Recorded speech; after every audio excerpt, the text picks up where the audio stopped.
I'm pretty prepared in a lot of ways, but I had a major wake-up call last week when we had a 7.0 earthquake that was immediately followed by a tsunami warning.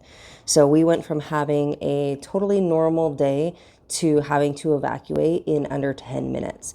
So I scooped up my baby, we got in the car, we started driving, and as I was driving away from my home, I realized I did not have nearly what I should have had in my car to be able to evacuate. And even if I did want to grab some things, it's not like I can just throw a bunch of jars in the car and, drive off without them breaking and leaking and everything. So, the first thing I did when the evacuation was lifted was I packed my car with all kinds of essentials. So, water, blanket, basic toiletries, medications, things like that.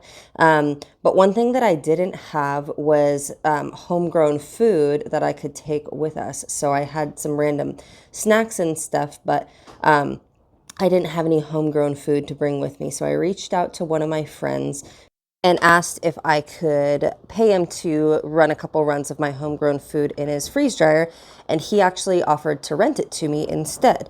So now I'm suddenly in my freeze dryer era. So I made up a huge pot of chili and a huge pan of a breakfast scramble with our homegrown breakfast sausage, our eggs from our chickens, homegrown potatoes, homegrown onions, just a good hearty meal. And this actually ended up delicious. I could eat it just dried, not reconstituted. It was amazing.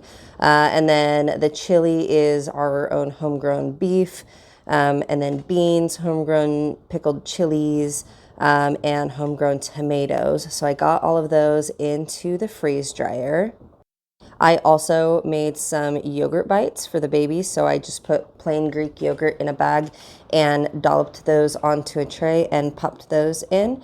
And now I have shelf-stable meals that I can just keep in my car in the event of an emergency. Follow for more homestead stuff.